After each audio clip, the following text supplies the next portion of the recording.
If you have been just tossing your corpse at Sirus over and over and over again with absolutely no luck, fear not, because you are not alone. This is one of the most common issues that I see talked about in my Twitch chat over at twitch.tv/BigDust, which you should follow by the way, is people either looking for Sirus carries or just having issues with the fight in general. They see me playing the fight, not having too much difficulty with it, and they wonder what is different. Well, it turns out there are a few things about the Sirus fight that you may not be aware of that will make this fight significantly easier for you, and that's what we're going to go over in this video. Oh yeah, and we're going to talk about the other Conquerors too.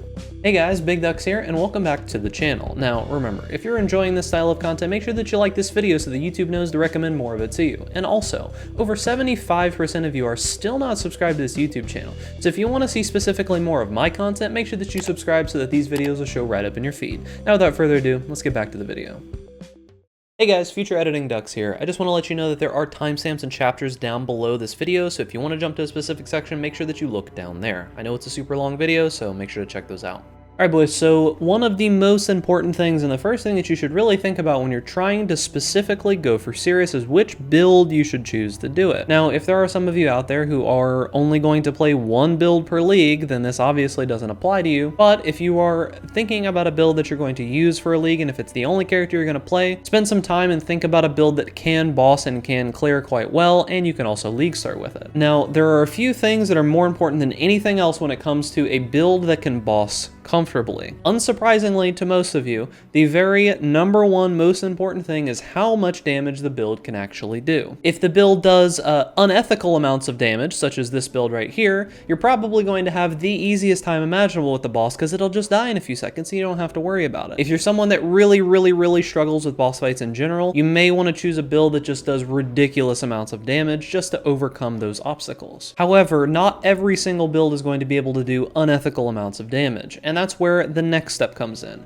and that is going to be being able to move easily while still doing your damage, and that comes with something like a brand build. So the idea here is that when you do the damage of the build, you're looking for a build that has a very low skill cap ceiling. You're looking for something where the damage either does itself, think like brands or minions or something like that, or you're looking for something where it's very easy to apply your damage and then be able to move around immediately afterwards. Think like damage over time abilities, think like poison or toxic rain or things like that, or ignite, where you can do the damage and then just move around and dodge things while it's doing that. Everything else after that, I feel, is heavily secondary when it comes to how good a build is at bossing. I'm talking like recovery, I'm talking defensives, I'm talking like everything else. So the build that we're going to be using today for the demonstration is going to be my Penance Brand Trickster. So let's actually get into game. So the main reasons that I'm going to be using this build for the showcase of showing you how to do the bosses and all of the different steps for it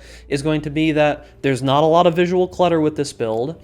It is very easy to get the damage off, and you don't have to really worry about anything. It does pretty solid damage. However, we are going to take the fights very slowly. I'm not going to be doing huge damage here. I'm going to be going out of my way to not do insane damage. We're just going to be focusing on learning the mechanics, how to deal with those mechanics, and what to look for. As always, this is going to be on Awakener 8. We're going to be doing these in high tier maps, meaning it's going to be tier 14 or above at all times, and we're going to get into it now.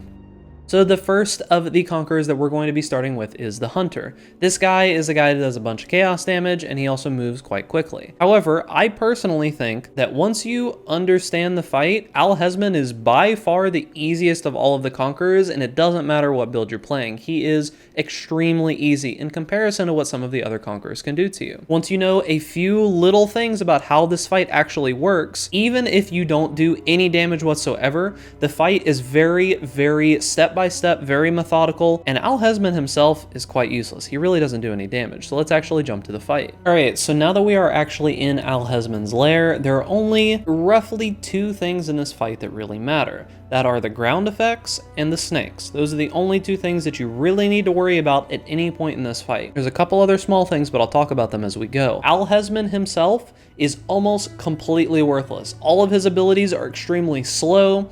They're super telegraphed. You can see all of them. As long as you just don't stand in front of him all of the time, you really shouldn't be taking too much damage from him. However, the abilities that do matter have to do with the ground effects and the snakes. So we're not going to be trying to do very much damage here, we're just mainly going to be looking at his abilities. And you can kind of see that most of Al-Hezmin's abilities are very slow and very telegraphed. He has a bunch of just generic melee abilities. He just kind of walks around. He sometimes will do like a slam or such if you give him time. This is the majority of what Al-Hezmin does. He really doesn't do anything else himself. So we'll start doing a little bit of damage to him here, and then it will start the next phase of the fight. So as you can see, what ends up happening is that the middle of the fight here starts filling up with snakes and poison, and this is when things change a little bit. Now, as you can see, Al-Hezmin is moving around a decent amount, right? So the idea here is that during this point of the fight, this is the only dangerous part of the entirety of the fight. However, as you can kind of see, I'm literally just running in a circle right now, right? And you're seeing that I'm not taking almost any damage. So if you are having issues with that section of the fight, you can literally just AFK the entire thing and run around in circles and have no problem whatsoever. And then, in this phase of the fight, all that you have to do is stand in the middle and don't step on those snakes. If you continue to just stand here, you can literally run around them in circles, but as long as you stay in melee and do damage while in melee, those snakes will not bite you. They are melee only. There is one thing about this phase that you should know. That dash ability that Al-Hezmin is doing right there, where he moves very quickly, that ability actually does damage. And it's one of the only things that still kills me on this fight. We'll go ahead and we'll finish him off now. That is his slam right there. That's the only ability that's even somewhat hard to dodge. But beyond that, that fight is extremely straightforward. There is no difficult parts to it whatsoever. You can literally run in a circle and AFK the entire fight and he will be useless. So the next fight we're going to be talking about is the Crusader. This fight is a tiny bit more difficult as there are a few things that you can't really control as easily, and he does have the potential to just shotgun you sometimes. This can be a little bit annoying for melee builds because there's a lot of mana drain in the arena. However, for ranged builds, this fight is typically quite easy as long as you know how to move properly. So let's get into the fight. All right, so now that we're in the Crusader's realm, there is something of note in this fight that you do need to take into account. These squares on the ground, as you see, and you might have realized from his maps, do damage to you and drain your mana. So the main thing that you're going to want to be paying attention to during this fight is not standing in these squares. If you're a build that for some reason both doesn't need mana and has tons of regen, then you probably don't need to worry about that. However, in like stark contrast to Al-Hezmin, this fight, the most dangerous ability that happens in this fight is his auto attack. It is by far more dangerous than anything else, and it's going to be this ability right here that's coming up. That ability right there is more dangerous than anything else in this fight. However, you're going to notice that if you do run kind of in a circle, he doesn't really ever hit you with this. But this is really going to be majorly a problem for melee builds because you're going to kind of be forced to stop and stand in front of him. And those little bolts, both the cast and the explosion can shotgun and do damage. So the idea being is that you don't want to be standing directly in front of him, and when you do damage to him, you want to make sure that you're moving around. He will do either a charged up version, this is a slam. That ability is very telegraphed. It shouldn't be super hard to dodge itself, but you'll see now he's going to fill up the squares on the actual ground, and as soon as you stand into these, it sucks all of your mana out and starts doing damage. You can see how the moment that I stand inside of them, I start taking a ton of damage. Now, the good thing about this is that typically he will move to you at all times. You really don't have to worry about him like standing on top of the squares and being in bad positions all the time, because he just moves to you all the time. However, you can get into situations like this, which is really scary, when he starts using those kinds of abilities and starts shotgunning you. That is everything to do with this fight. There's nothing else really to it. The main thing is just staying out of the mana drain squares and moving around him constantly, because all that really matters is that you don't get shotgunned by those big circles. So we can start doing some damage here, and as long as you don't take like 5 of those attacks to the face, he is relatively simple to deal with. You don't have to do very much to dodge his attacks, you just gotta keep moving around him, because it is mainly those auto attacks that can layer on top of each other that do the damage that get you killed in this fight. So the next fight is going to be the Warlord. Now, I feel that these two fights are a significant step up in difficulty from the other two. I feel that Al-Hezmin and the Crusader are both quite easy and they're both straightforward. The Warlord and the Redeemer, Drox and Veritania, are a step up in difficulty for most builds in my opinion. So the Warlord is going to be a fight that is mostly about doing damage, And this is the only fight out of all of them that has a bunch of adds, and you actually do need to clear extra enemies beyond just the boss himself to be able to successfully do this. So let's jump into the fight. Now, the thing about Drox is that there is a lot going on here. There are way more attacks and way more things going on, and he hits significantly harder, and those attacks are harder to dodge. Now, you'll notice that he is mainly melee. He's going to follow us around, and he's going to try to do that one main swipe ability that he does there. That does hit quite hard. However, the main thing that you need to avoid in this fight are abilities that are coming from the sky. So you'll see as we start to do damage here, that hit me actually quite hard, just the normal main melee attack. As we start to do a little bit of damage here, I don't want to do too much, but I want to get him using his abilities. Now you'll see he's going to plant these banners here. Now these banners cause a couple of different things. These are similar to the banners that you see in map. They do have like defensive aspects. When he's inside of them, you actually can't damage him. You have to damage the banners and either keep him out of it or kill the banner. So the idea is if you keep him directly in the middle at all times and just keep the banners in check, you won't have very much of an issue. But you'll also notice that this is one of the only fights with the Conquerors where you actually do get adds. Now you saw that slam ability that he did there, right? Where he said the weight of law. There is going to be a voice line specifically, I think there's 2 of them, there might be more, where he does specifically that ability. That ability is the one that's going to kill you. There it is, Lawbreaker. So you're looking for Lawbreaker or the Weight of Law. Those are the main attacks that are going to cause you damage. Now you also might have noticed there were some fists that came up out of the ground on the side there. That's why typically in this fight, you really don't want to stand in these side corridors. You want to stay mostly towards the middle here. Now also keep in mind, if when he puts down those banners like that, those banners will actually do damage to you as they hit. That ability you don't need to worry too much about, but then we move on into the second phase. This is one of the longer boss fights. You'll notice that now he has this giant shield around him and he's spawning adds. So what happens during this phase of the fight is he takes significantly less damage and he's going to be spawning a bunch of adds. So during this phase, your only goal is to not get overwhelmed by adds and kill Drox. That's pretty much it.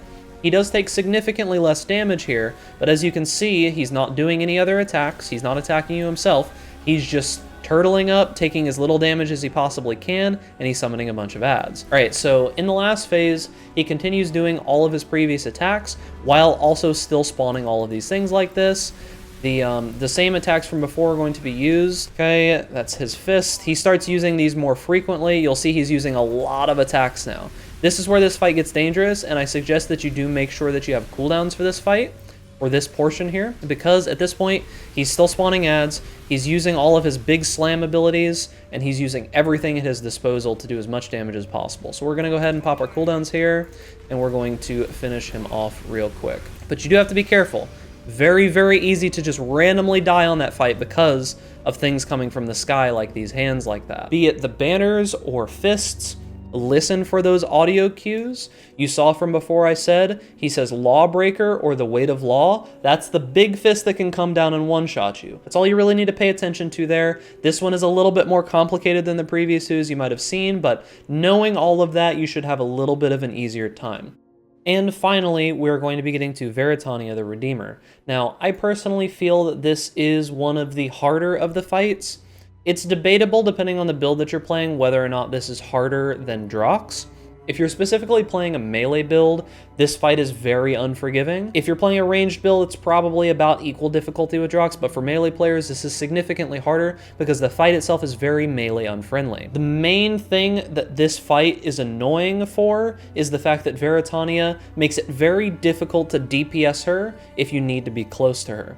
If you can be at range, it's mostly fine. However, melee builds really suffer on this fight, so let's get into it. All right, so now that we're here in Veritania's lair, vertigo aside from the shifting camera that happens here that can cause problems, although it's gotten better in recent times, this fight is, as I said, extremely melee unfriendly, and if you're having difficulty with this fight, as a melee build, there really isn't a ton that you can do besides just learn the mechanics as well as you possibly can. You're going to need to spend a lot of time dodging, and you're going to need to spend a lot of time just not actually hitting her. So the one big main mechanic with Veritania's fight is there's going to be this giant hurricane that spawns around here and is just constant throughout the fight.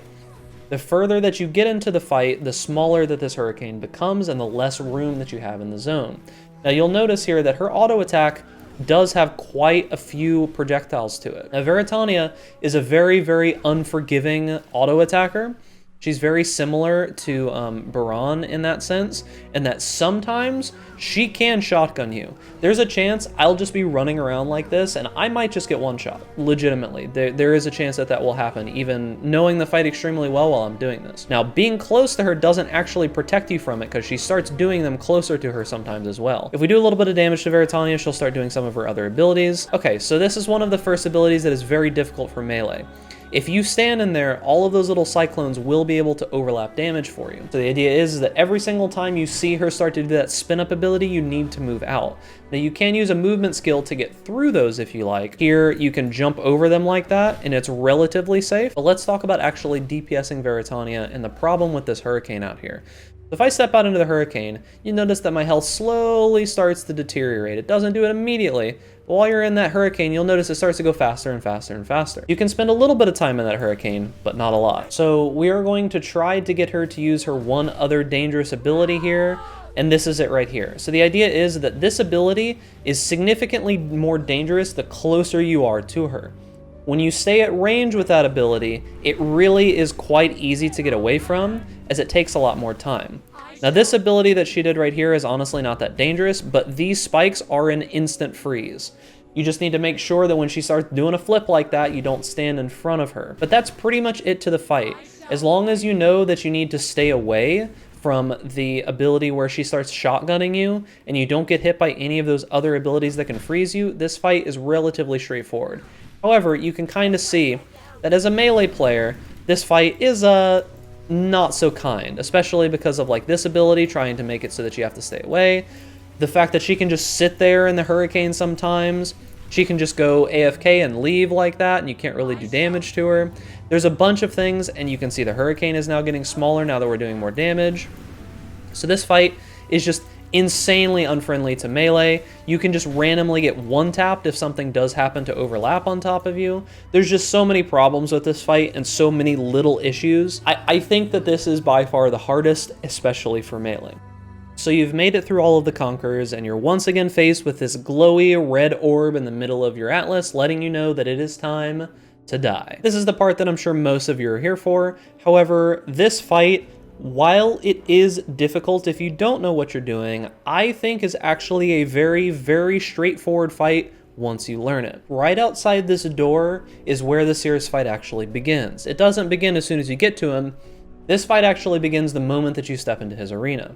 And the reason being is because there are going to be these giant black swirling storms that are one of the most hated things in this game by pretty much everybody who's done any of the in-game bosses. These storms only follow one rule, and that is that they tend to move away from wherever you're standing. The idea is that if you stand in any one area, the storms will tend to gravitate away from you. Not very quickly, and not much at all, but they do tend to move away from you. Now, there are ultimately 3 phases in the Sirus fight. There is his first form, there is the intermission, and there is his second form. Those are the 3 main phases. There are some changes across those, but they mainly stay the same. The reason why Sirus is so unforgiving in comparison to some other bosses is the fact that it seems like it's just so heavy RNG, and like there's all this crazy stuff that can happen. However, I'm here to tell you that this fight is extremely straightforward. The only RNG is actually in his Form 1. In the second phase, you can actually outskill most of the RNG, although it is a little harder. So the other thing about this fight, and I still don't understand why this happens, and I wish that GGG would change it, is that because we've been standing here for quite some time, you'll notice that Sirus isn't where he normally is, right? He's just gone. Where is Sirus at? Well, it turns out that Sirus literally just kind of floats around throughout this entire arena, just back and forth, just constantly. So you'll notice he's all the way up there on the stairs. You don't want to fight him on the stairs, so we're going to wait a moment. I'll cut to when he actually moves over this way a little bit, and then we'll begin with Form 1. Okay, so now that we're here in Form 1, there are only 2 things that you ever need to watch for in Phase 1 of Sirus. One is going to be when he says die, there's going to be a giant laser, and it's going to kill you if it hits you. So the idea behind this laser is that it is always voiced. He will always say something. The main problem that people have when they fight Sirus is that they don't actually know the most important part of this fight, and that is to keep an eye on Sirus. During this phase, you'll notice that there's that bright flash of light, right? Whenever that bright flash of light happens is when his avatar up in the sky is going to use one of his abilities. The idea is that when that flash right there happens, he immediately will use an ability afterwards. There's only one that's really dangerous, and that's going to be the Rain of Stars. But it's the ability where he drops a bunch of little tiny comets. That's the one that's very dangerous, and it doesn't look like he wants to do it. So let's do a little bit of damage to Sirus and get him to start using his abilities. The main ability that we're looking for from Sirus is that die beam right there. So what it is he will say die, and he will shoot a big giant chaining beam in the direction of wherever you're standing. Now, that beam does all damage types. Those are the stars I was talking about before. They're extremely dangerous because they hit very hard, they have a much bigger AoE than it seems, and they leave a ground effect. Let's push through this phase because there's not really much else to talk about. It's just Sirus jumping around. He's just going to do the die beam a whole bunch of times, and that's pretty much it. So we'll jump to the next portion of the fight, which is the intermission. So once you get Sirus down 25% health, he will spawn one of these storms like this, and he will go back up into the air, sit in his little stand throne, and he will just go back into this phase. Now, during this phase, he will start using all of those abilities that his projection was using. And honestly, this is one of the most annoying phases of the entirety of the fight. It's just the fact that he's just going to float up there, and our goal is to just wait until he moves somewhere that we can stand underneath him. However, what you'll notice is that there's a bunch of storms that are in the way, it turns out. And we can't really get to Sirus too easily right now because he's standing literally on top of a storm. The idea here is you're just kind of waiting until the storms move out of the way, and then if you can stand underneath him, it'll start the phase 1 of the fight again. Now we have to do this phase 1 of the fight 3 times. We have to get him down to 25% health to be able to move into the next phase. And you'll notice that he starts using more abilities. So in this second section, you'll see that he's just shotgunning the abilities all back to back already. So he has 2 new abilities that he's going to use. He has a corridor and he has a giant meteor maze. Let's go ahead and wait for him to use one of them so I can show you an idea. So here, the goal is to just get outside of the corridor and not get hit by those. Here, there's going to be a meteor that drops in the middle, and you simply just have to step out of the little concentric circles that'll happen. That's pretty much the only extra phases of this, and as always, you don't want to step outside of the arena like I just did a moment ago, because that causes the fight to phase again. One thing of note real quick is that the only real mechanical difference between Awakener 8 and all of the other Awakener versions is that he does quite a bit more damage in Awakener 8, and on top of that, in the last phase, he gains more health back. So normally he only gains a little bit of health back, but when you fight him on Awakener 8, he does gain a pretty significant portion of his health back when he goes into Form 2. That's pretty much the only differences. I also wanted to show you here real quick that in this second phase right here, he will do a double meteor, like a double circle meteor, whereas in the last phase it'll be 3. Just wanted to show that real quick before we jump to the next portion. So then, once you're able to get him down to 25% health, the next phase is going to be his Form 2. You'll see that he absorbs his projection, and in Awakener 8 he goes back up to 75% health. Otherwise, I think he only goes up to 50. Now, there are a lot more abilities here, and he is significantly more dangerous. You'll notice that this maze now has 3 circles instead of just the 2, and he's going to adapt a bunch more abilities. However, he's lost his abilities from the sky. Now, this ability right here, you will notice that he does multiple abilities at the same time. The main thing that you're looking for is you're simply just looking to see where he is going to be spawning himself. So the number 1 most important thing I can tell you about this fight is that during this phase, you need to keep track of Sirus. You need to know where he's standing, and you need to know where he's teleporting to. And there is a way to do that. If you weren't aware, Sirus will always face in the direction that he's going to teleport to. So that is the only real thing you need to know about this fight. Also, for this ability, you just wait, and then you teleport at the last second. There are voice lines for pretty much everything that Sirus does, so he says something that will let you know that, hey, I'm gonna do a big ability right now, so you kind of just need to learn those voice lines. So once again, I'll show you here. He's going to do the big channel ability. You wait, and teleport at the last moment. Now watch him. You see how he turned this way and teleported over there? He will always go in the direction that he's facing. So as long as you keep an eye on where Sirus is, he will turn and teleport a specific direction, and that will be the way that he goes. Now, I personally feel that on that corridor ability there, it's actually pretty dangerous. You can like stutter step back and forth, left and right a whole bunch, but it is significantly safer to just teleport straight through it. And that, for the most part, is pretty much the entirety of the Sirus fight. Wow.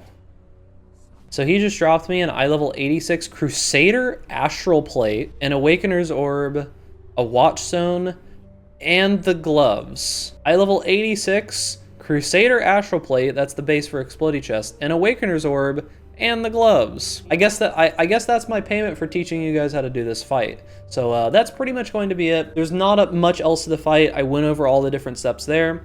The main takeaways is that you need to make sure that you follow where Sirus is looking, keep track of him at all times, make sure that you stay close to him, and those are the main things that you really need to know for that fight. More damage is always better in the Sirus fight.